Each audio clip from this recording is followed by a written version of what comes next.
Hey YouTube fam. So I'm over here in GPT. I'm going to use GPT 4, and even with a few typos, punctuation errors, doesn't really matter. GPT is going to pick up on everything.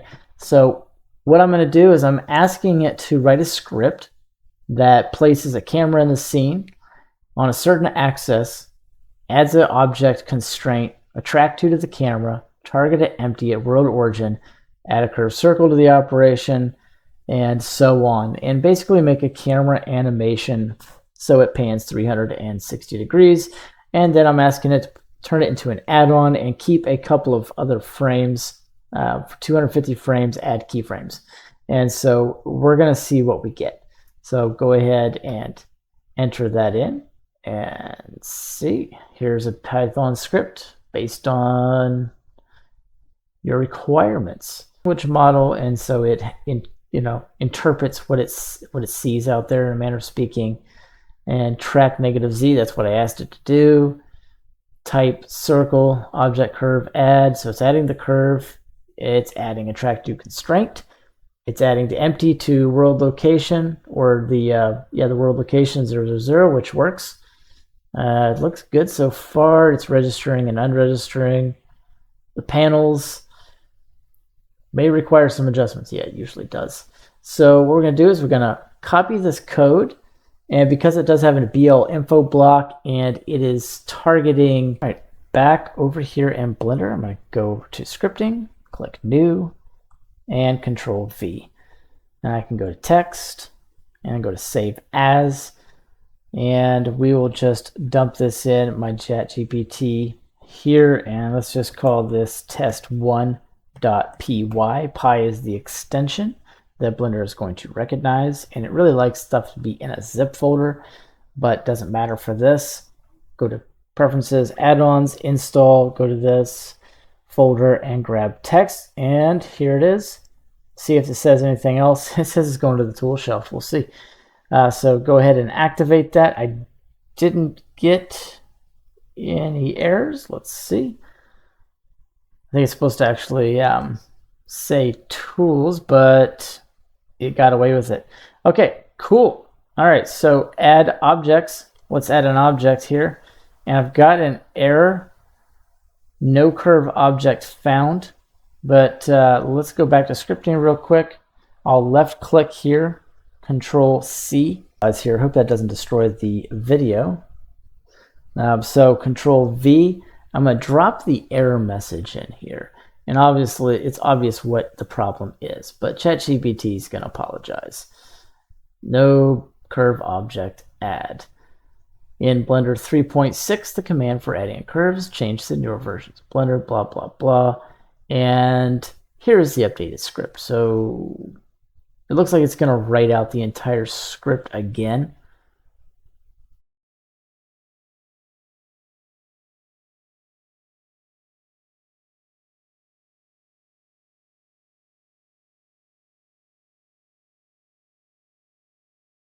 All right, so after a few questions back and forth with ChatGPT and 3 more scripts, I figured out that I was the actual problem, which is quite hilarious because now the target is correct and the parenting is correct. I should have had the camera parented a little bit differently, but now you can see you've got this nice little 360 degrees setup. So I can grab this now and add the keyframe animation kind of like in play, which is pretty cool.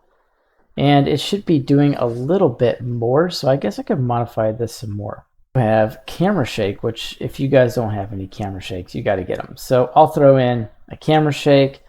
Let's see, I'll go with something like spaceship shake and then bring the influence and the scale down a touch. And then you end up with something like this. So now if you were to throw in, something like the monkey head, right?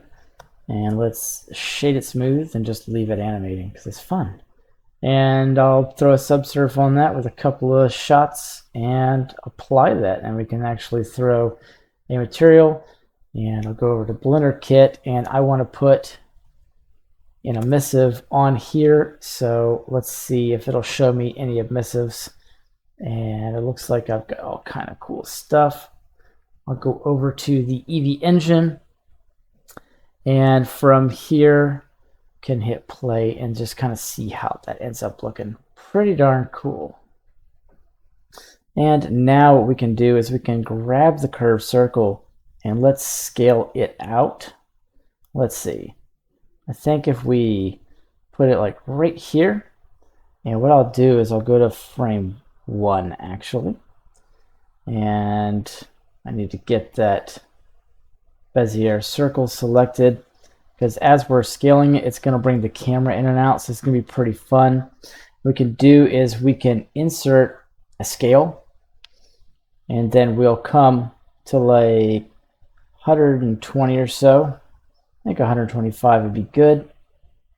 And we want to scale that out, something like that, and insert the scale. And then I'll come out to 250. And now I want to scale that back in, probably something like that. And then insert a scale again. And now let's play that and see what we get. Ooh, that's pretty cool. And it's going to come right back in now. And now to kind of better see how this is going to end up looking, I'll go ahead into the Light Magic add-on, and I want to actually select this as a depth of field, because we're going to throw some other objects in here that are kind of static. And let's play around with the exposure. I think if we go over here to Scene Lights and Scene World, and let's see about an HDRI that looks halfway decent, something like that. All right, I'm going to want some type of a background. It's going to need to be circular in nature. So what I'll do is I'll just pull up a cylinder. And while I've still got these controls, I think we could move this up just a touch, something like that. Increase the radius outside of where the actual camera is, and then increase the depth. And then I'll put this to like 64 on the segments, and then I'll just shade that smooth. In fact, I need to auto smooth that so it looks nice. And I'll go ahead and throw a texture on that so it doesn't look terrible. Just anything will do, maybe something pure white. Jump into edit mode, and you can grab the overlays, click right here to display your normals, and then increase the size. You can kind of see they're all facing the wrong way, so I want them facing inside. I'm going to be working inside, so I can flip the normals. Okay, and now the texture will look somewhat better.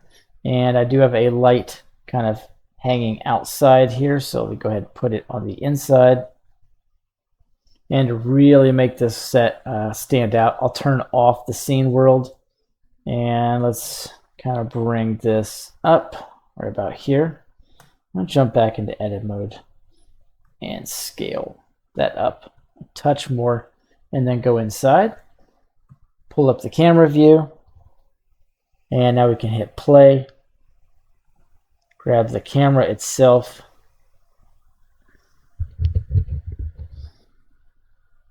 to this to kind of increase the effect, if you will, of the depth of field.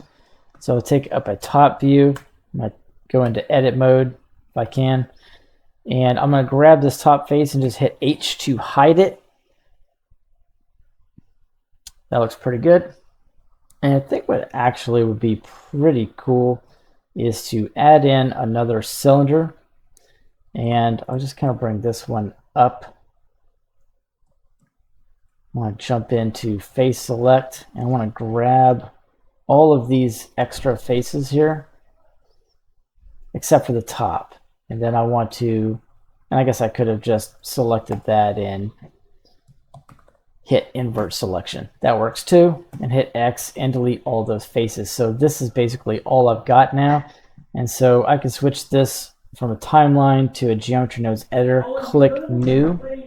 And I want to add in, let's see, Shift A S, an instance on points, okay? And then we're going to come out here and we're going to add another monkey. think G and X. We'll put this about where we want it. We can shade that one smooth, and we can throw a material on it, and we can sub it a couple of times and apply that just so it looks nice.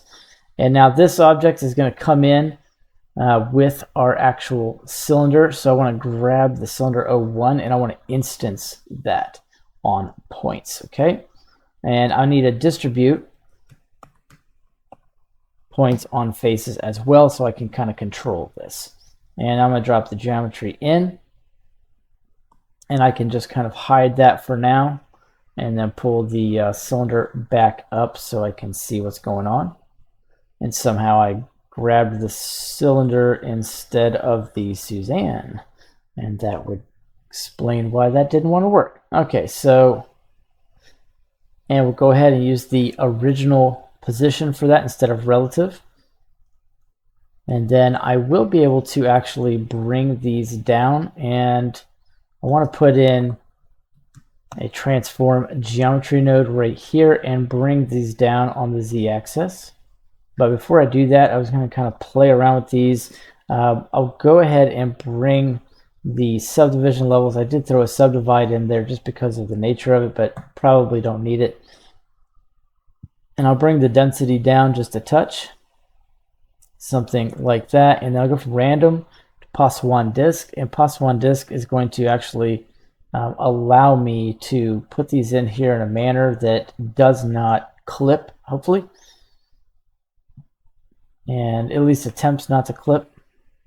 And you just have to make a few adjustments for the density factor, for the distance minimum, which is very important. So the lower the distance, the closer they'll be together. The higher the distance, the more they'll spread apart. And then you can bring your density max up, and it's going to attempt to kind of place those. But you bring it down, and then it'll come up. And I don't really like where these are, if you will, because they're not really in a good position. So I do want to actually rotate these and have them kind of in a random position. So what I can do is I can get a rotate Euler, and I can plug in the rotate Euler, and then I can influence these here on the z-axis. And also what I'll do, Shift AS, I'll put in a random value, and I'm going to go ahead and plug that in. Now unfortunately that did take all three, the x, y, and z, the whole vector. So what I really need to do, Shift AS, is take a combine x, y, z and drop this in, and then put this on the z-axis only. And then I can kind of change the max and the min, and they'll all have like a little bit of a different rotation. And then of course I can change the scale, but that's not really going to give us what we need, because that's just going to kind of scale them all at one time.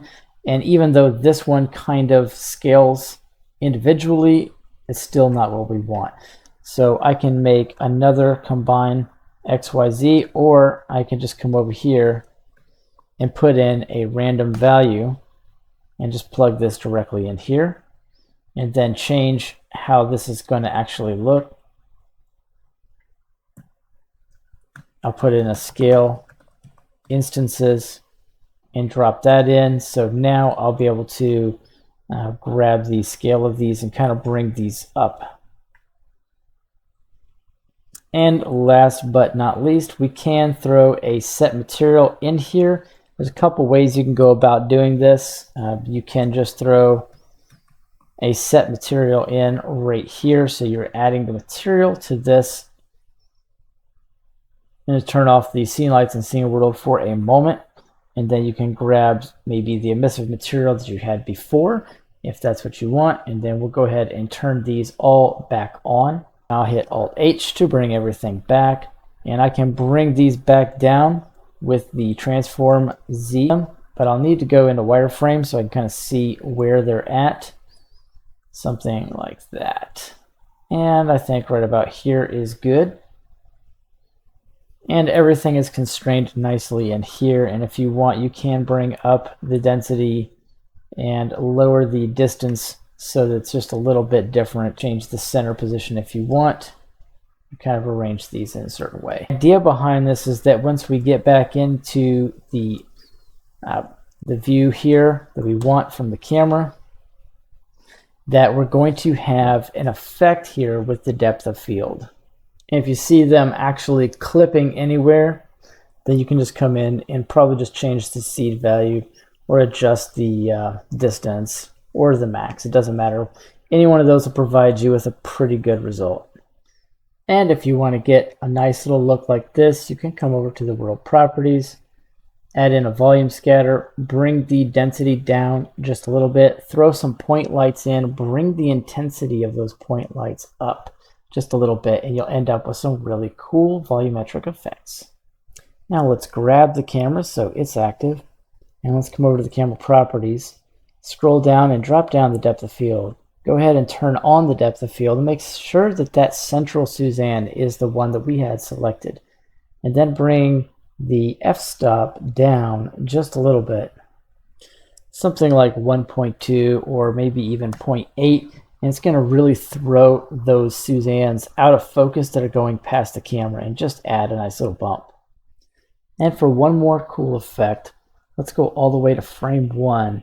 And for the focal length, let's hit I to add a keyframe. And let's come out to about 120. And then let's bring a nice little zoom. I think about 150 or so would be good. And then add a keyframe. Now let's come all the way back out to 250. You can hit the right arrow just to clean that up if you're too close. And let's bring this focus back out, something like this. And hit I to add another keyframe. Now let's go ahead and hit play and see what we get. That's pretty cool. Gives you some slightly out of focus with the camera shake and something slightly cinematic. Hope you guys enjoyed the tutorial. Go ahead and hit that subscribe for more. Hit that like if you found good content here.